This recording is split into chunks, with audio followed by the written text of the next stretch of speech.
This lesson will be about working memory. We'll first review what working memory is and its importance. Then we'll discuss one of the major models of working memory and some of the biological bases and related factors.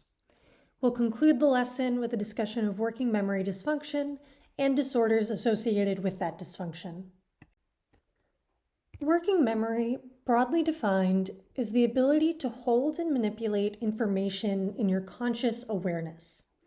One example of this might be if I were to give you several numbers and asked you to add them up in your head. Working memory falls under the umbrella of executive functioning, which is a broad cognitive domain that includes things like inhibitory behaviors, planning, and switching between tasks in addition to working memory. Like with all areas of cognition, there's natural variation between individuals. So even two people without working memory dysfunction may not perform identically on working memory tasks. Working memory plays an important role in everyday activities. In conversations, it helps you hold on to relevant pieces of information to formulate a response. It also helps you keep track of important verbal and nonverbal cues to maintain the fluidity of a given conversation. Working memory is also important when we follow instructions. When you cook a meal, for example, there are often multiple steps involved, and it's important to be aware of what pieces are done when, how much time is left on other pieces, what comes next, and even measurement changes. There are more quick calculations involved than you might even realize. Reading and studying also rely on working memory. You need to be able to remember important information while you read to understand the context of the next sentence or even the next part of a given sentence, as well as recall important characters, plot points, and information throughout. I'll mention this again later, but evidence suggests that working memory deficits can also be seen in the context of reading disabilities. There are other ways that working memory is involved in daily activities, and these are just a few. Alan Baddeley and Graham Hitch presented their model of working memory in the 1970s. This model split working memory up into multiple components. This model has been improved upon in the decades since, and the newer model, which I'll show you on the next slide, has become one of the dominant views of working memory.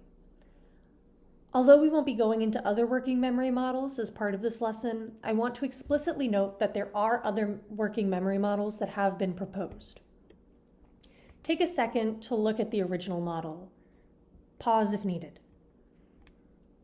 Imagine that your brain is like a computer.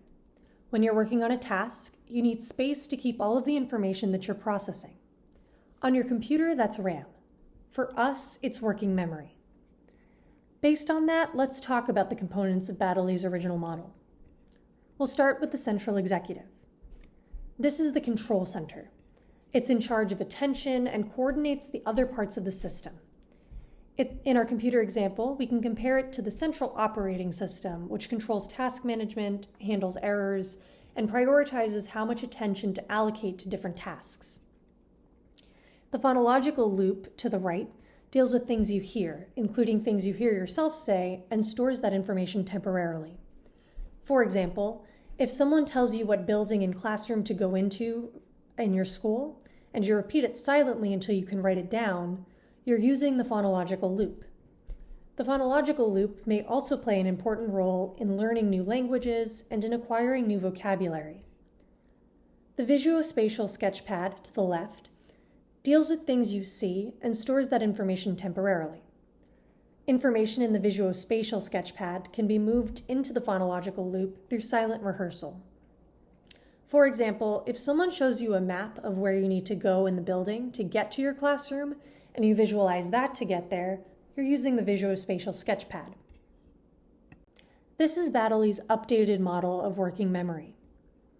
This updated model includes the episodic buffer, which is the most important addition that we'll consider here. The episodic buffer acts as a temporary storage area that can hold and combine information from the phonological loop, the visuospatial sketchpad, and long-term memory. It creates integrated episodes of information, hence the name.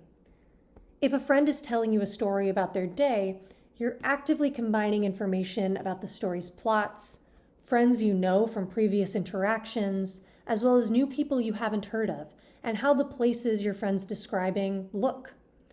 The episodic buffer helps you pull all of these different types of information together in your working memory. The most important contribution of this model to remember is that Baddeley's models suggest that there are different components of working memory that are responsible for handling different types of information. There are multiple biological bases of working memory. Here are some of the cortical areas of the brain involved.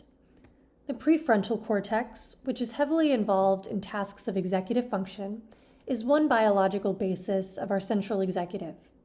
The prefrontal cortex plays a major role in working memory, managing information, and other higher order functions. The occipital lobe, which plays an important role in vision, is an important basis of our visuospatial sketchpad. The parietal lobe plays an important role in sensory integration, which is a major contribution of Baddeley's model of working memory.